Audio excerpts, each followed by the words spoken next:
Romanos capítulo 4, versículo 13.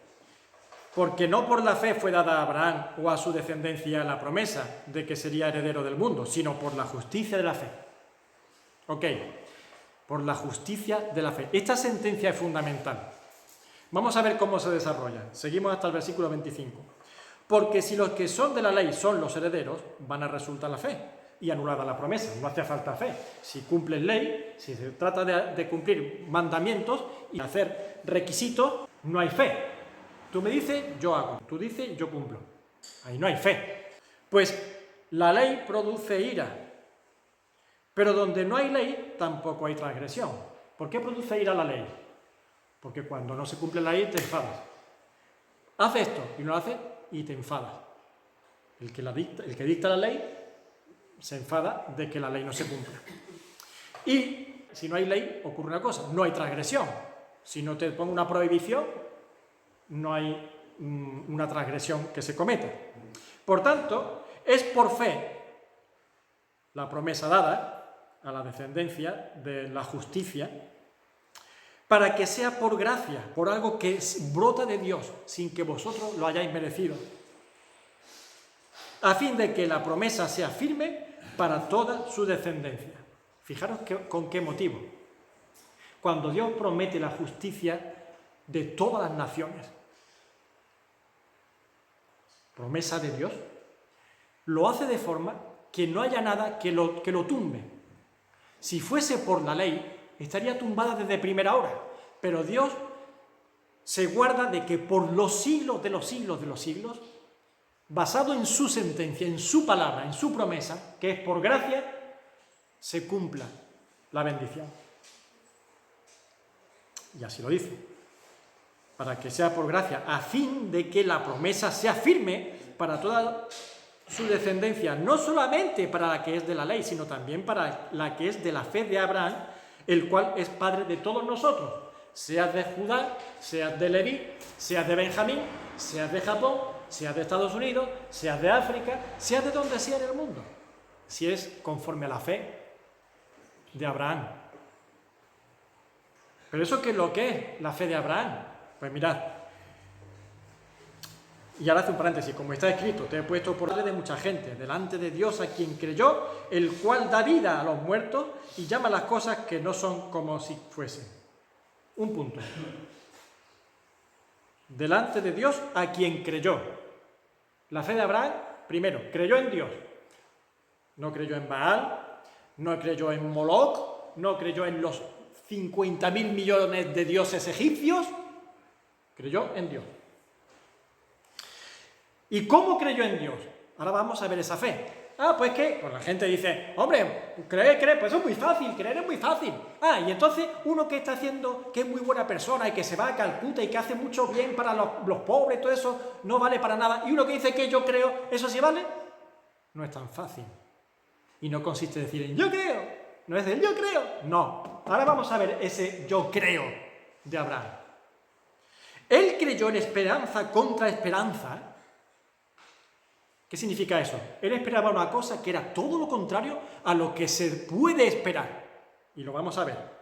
Para llegar a ser padre de mucha gente, conforme a lo que se le había dicho, así será tu descendencia, como la arena del mar o las estrellas del cielo. Y no se debilitó la fe, y aquí viene la esperanza contra esperanza de la que se habla, ahora que hemos dicho. No se debilitó la fe al considerar su cuerpo, que estaba ya como muerto, siendo de casi 100 años. O la esterilidad de la matriz de Sara. La esterilidad de la matriz de Sara no es que fuese ya muy mayor Sara, sino es que encima era estéril. Y él un viejo de casi 100 años. ¿Cuál es la esperanza lógica de una persona? Que no voy a tener niños, que todo se ha acabado y que lo que me queda es morirme dentro de poco. Pero creyó en una esperanza contra esa esperanza. A pesar de que tengo casi 100 años, a pesar de que mi mujer es mayor y es estéril, yo creo. ¿El qué? Vamos a seguir. Tampoco dudó por incredulidad de la promesa de Dios, sino que se fortaleció en fe. Yo creo, sí, yo creo, y cuando llega un momento, tus palabras se las lleva el viento, ¿verdad? Pues llega el momento, y llegan los hechos, y aquí está. Tampoco dudó por incredulidad de la promesa de Dios, sino que se fortaleció en fe, dando gloria a Dios. Y esto es muy importante, en eso consiste la raíz de todo.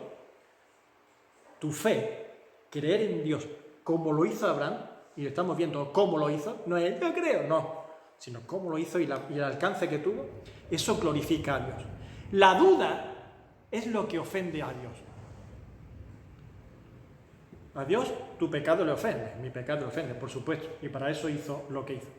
Pero lo que realmente ofende a Dios profundamente es la duda, que no crees que Dios puede perdonarte, que no crees que Dios te ama, que no crees que Dios ha enviado a su Hijo para ser sacrificado por tus pecados, que dudas incluso de la propia existencia de Dios.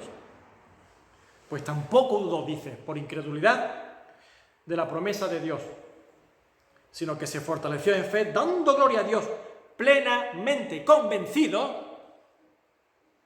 Vuelvo a hacer la payasada, a ver si se os queda claro. Yo creo. Y ahora de repente te hacen así, te mueres de miedo por cualquier cosita, o dudas ante cualquier cosita. Te van a echar del trabajo, se te viene el mundo encima, pues tú no crees tanto. Yo creo.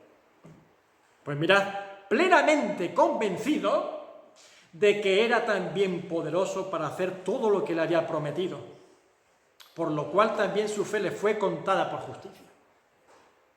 Así que cuando Dios te imputa la justicia por la fe, no es porque dices yo creo, sino porque estás plenamente convencido. Como dice en otro pasaje, sabía que tenía poder de devolverle a su hijo, a Isaac, después de sacrificado, de resucitarlo de los muertos. Madre mía. ¿Veis cómo no es yo creo? Sino que si Dios te dice sacrifícame a tu hijo, tú eres capaz de ir y sacrificarlo sabiendo que Dios te va a devolver a tu hijo resucitado de los muertos. Y eso fue lo que hizo Dios con Abraham. Y así fue como demostró lo que era una fe auténtica, la fe que Dios demanda de ti. Y no, yo creo. Eso lo dice cualquiera. Yo creo, lo dice cualquiera. Pero coger un puñal, levantarlo para degollar a tu hijo, eso no lo hace nadie. A no ser que estés convencido, plenamente convencido de que Jesús, de que Dios es capaz de resucitar a tu hijo de los muertos, que te ama lo suficiente como para hacerlo, y que incluso ni siquiera llega a permitir que el puñal roce su piel, porque demostró lo que había en su corazón. Por lo cual también su fe le fue contada por justicia. Y no solamente con respecto a él se escribió que le fue contada, sino también con respecto a nosotros, a quienes ha de ser contada. Esto es, los que creemos en el que levantó de los muertos a Jesús, Señor nuestro, el cual fue entregado por nuestras transgresiones y resucitado para nuestra justificación. Aquí la importancia de la persona de Abraham en la historia. No solamente su fe le fue contada por justicia, sino que todos los creyentes que hay en el Señor tienen esa fe, ese tipo de fe, la de plenamente convencido, la que actúa en el corazón y la que es capaz de entregar y sacrificar lo que más quiere, que era su hijo, Isaac, porque Dios era digno de ello. Y su fe glorificó a Dios. Por tanto, ¿qué estamos diciendo? Hombre, ¿y no es más importante ser buena persona que tanta religión y tanto creer? No, primero por eso, no es creer. La fe de verdad, la que cree, la que está plenamente convencido, implica obras. Y ahí está el ejemplo mismo de Abraham. Abraham creyó y actuó, pero obras de verdad. Obras que suponen un gran sacrificio. No el que tú, como tienes 1 millón de euros en la cuenta, pasa y hace así, le das 5 eurillos a un pobre y te sientes muy bien. Yo he hecho obras. Tú lo que has hecho es sentirte bien, para glorificarte a ti mismo. Le has dado una migaja de pan a uno que no te ha costado absolutamente nada, porque tienes la cuenta que te rebosa. Y de lo que te sobra das. ¿De eso me estás hablando? De mucha gente que hace muchas obras de lo que le sobran. Eso Dios lo ve. A mí me puedes engañar, a Dios no le engaña. Dios lo que ve es que tú obres de verdad, hasta el punto de darte a ti mismo, como su Hijo se entregó. El que quiera seguir en pos de mí, niéguese a sí mismo, tome su cruz y sígame. Negarte a ti mismo. Tú te darías a ti mismo, tú te sacrificarías. La gente no se sacrifica. A mí que no me engañen. Mucha religión y pocas obras. No me engañes. No me engañes. Lo que hay es mucho, de lo mucho que te sobra, porque afortunadamente tienes mucho y poco has agradecido a Dios, porque yo me lo he ganado con mi trabajo. Muy bien, vale. Eso dices tú. Pero al menos no me vendas la moto. De que eres muy bueno, de que haces muchas cosas y que eso es lo importante, porque lo que estás haciendo es agradarte a ti mismo. ¿Vale? Esos son los amores interesados. Ese no es el amor agape de Dios. Esos son los amores interesados, los que me reportan a mí satisfacción, y mis medallas, y mi gloria, y qué bueno soy, y me estoy portando bien, y voy a llegar al cielo y decir, aquí estoy yo que soy muy bueno. Pues no. Por las obras nadie se justificará ante Dios. Ahora, las obras justifican la fe, de verdad. Y eso Santiago lo expone muy, muy claramente y es muy importante. Santiago, capítulo 2, versículo 21. ¿No fue justificado por las obras Abraham, nuestro padre, cuando ofreció a su hijo Isaac sobre el altar? ¿No ves que la fe actuó juntamente con sus obras y que la fe se perfeccionó por las obras? Pero entonces, ¿qué es lo que justificó a Abraham? ¿La fe o las obras?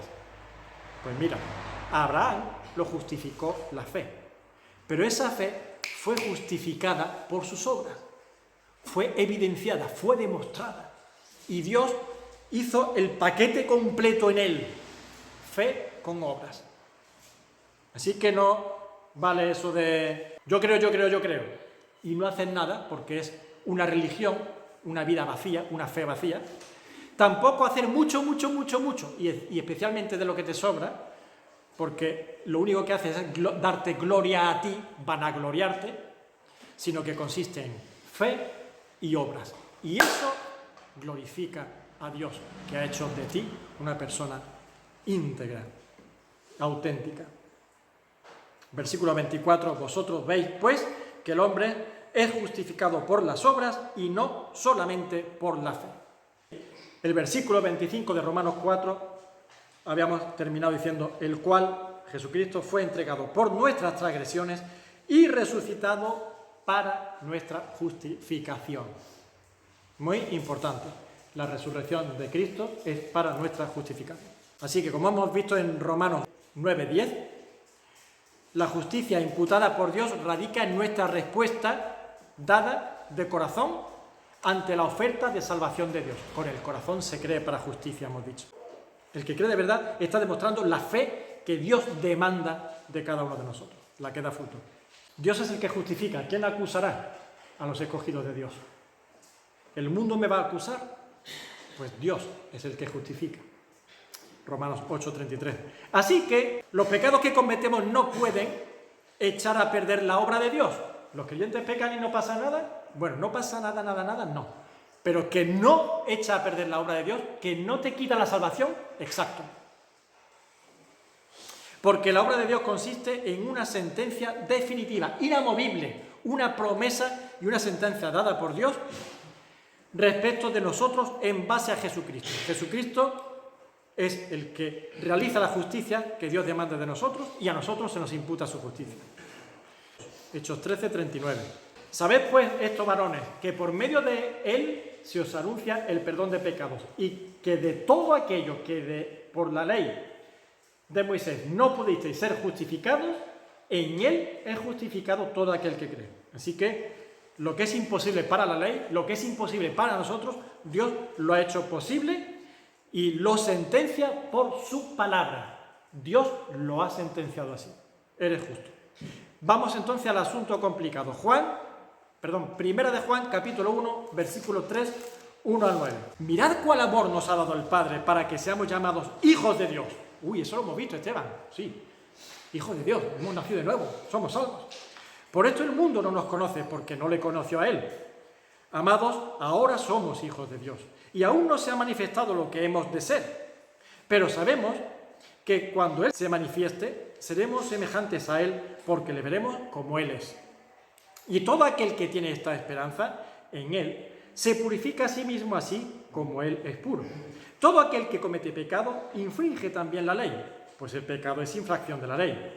Y sabéis que Él apareció para quitar nuestros pecados y no hay pecado en Él. Todo aquel que permanece en Él no peca.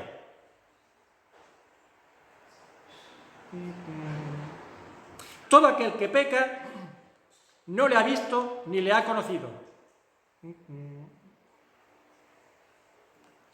Hijitos, nadie os engañe. El que hace justicia es justo como Él es justo. El que practica el pecado es del diablo.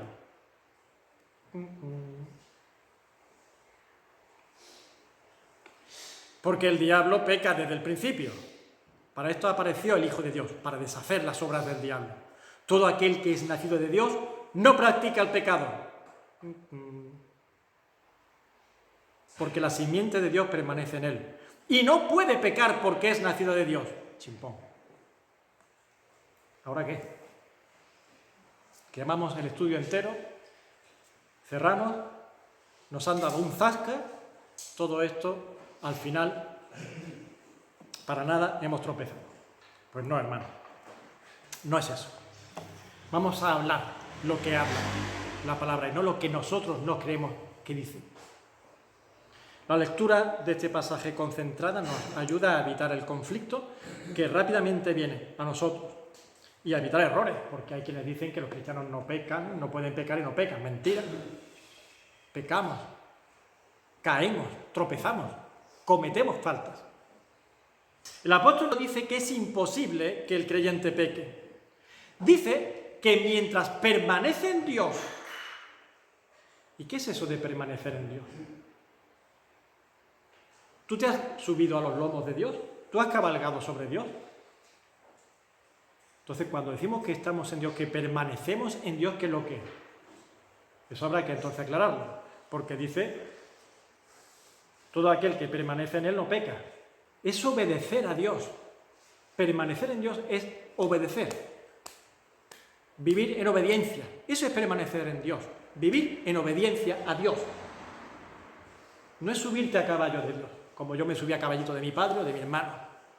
Es vivir en obediencia a Dios. Eso es permanecer en Dios. Por tanto, el que permanece en Dios, el que está obedeciendo a Dios, no peca, no puede pecar. Es imposible. Porque es imposible pecar obedeciendo a Dios. Todo lo que hagas en obediencia a Dios es bueno y no hay pecado en ello. Pero la realidad es que pecamos.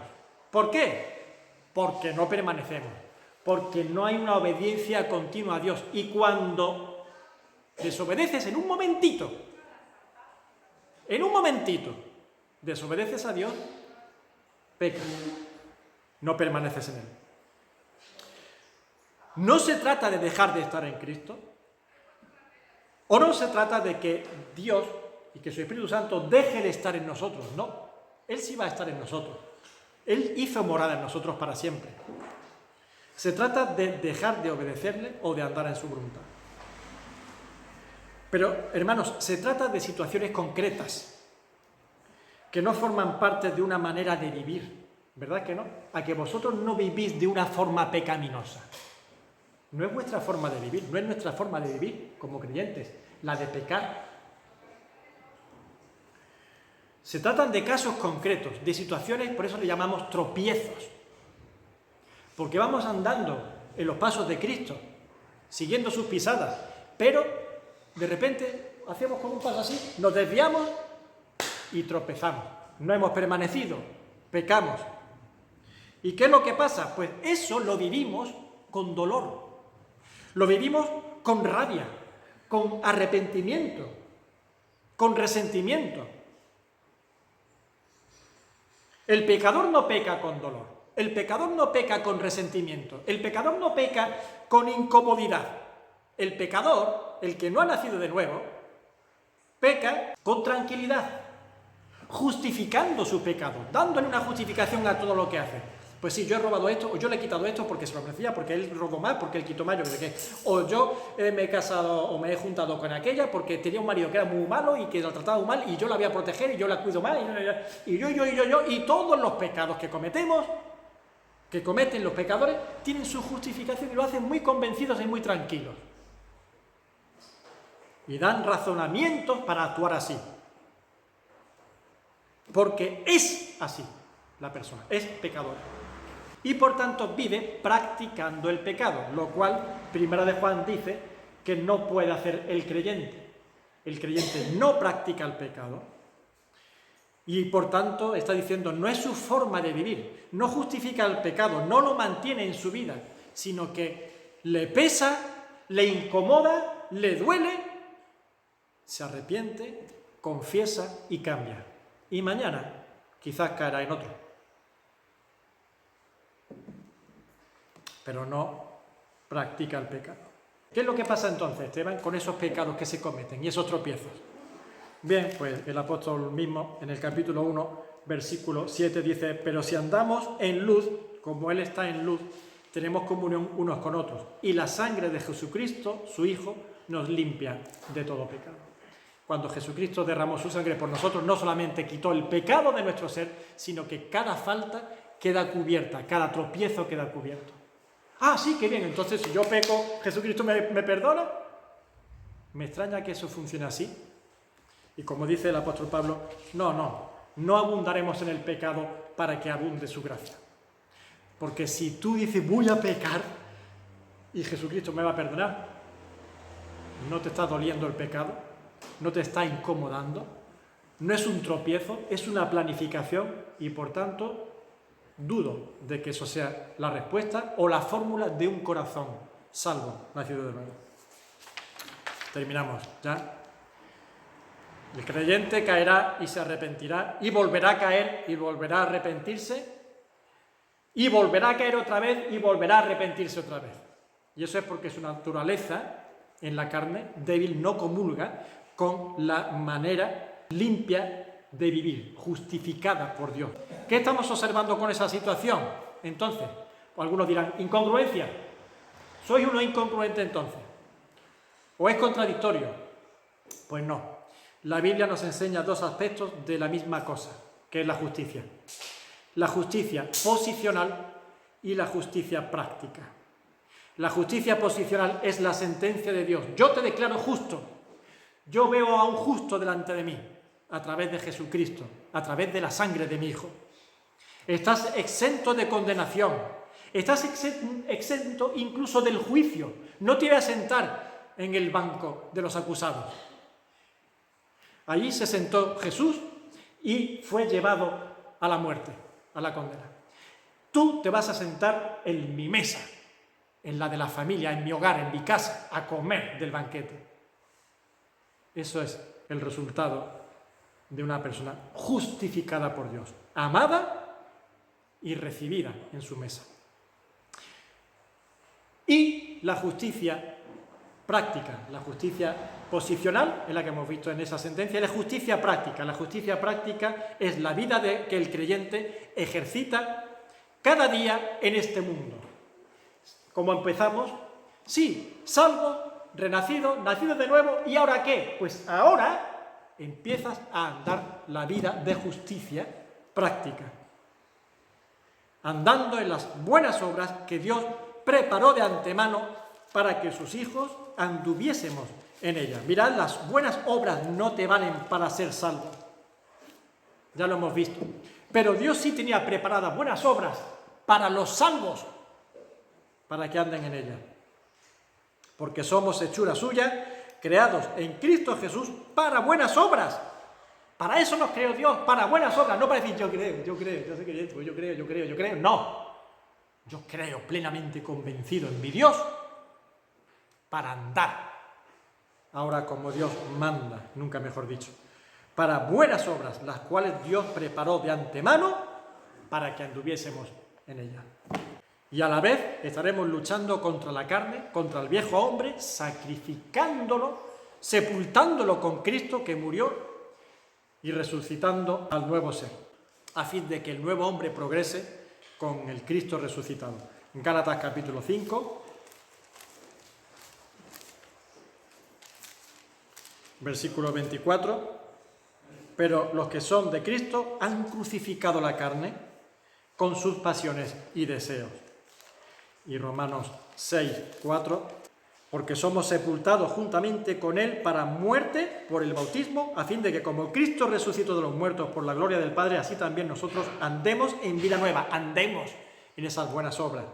Porque si fuimos plantados juntamente con Él, en la semejanza de su muerte, plantados es que morimos con Él por la fe, así también lo seremos en la de su resurrección, sabiendo esto, que nuestro viejo hombre fue crucificado juntamente con Él, para que el cuerpo del pecado sea destruido, a fin de que no sirvamos más al pecado. Así que andar en nueva vida, en las buenas obras que Dios preparó de antemano, crucificando, sacrificando a ese viejo hombre allí, dejándolo clavado cada día. Es un ejercicio cada día de luchar contra la carne y obedecer al Espíritu. Cuando Dios nos lleve de este mundo, hermanos, nuestra alma y nuestro espíritu serán librados de este cuerpo de carne. Seremos librados también de sus debilidades, de sus vulnerabilidades, esperando recibir el nuevo cuerpo, el de la resurrección, dispuestos y preparados para vivir en la perfección del reino de los cielos, no en esta tierra. Y llegados a este punto, nos vemos empujados directamente a la siguiente sección, que es la santificación.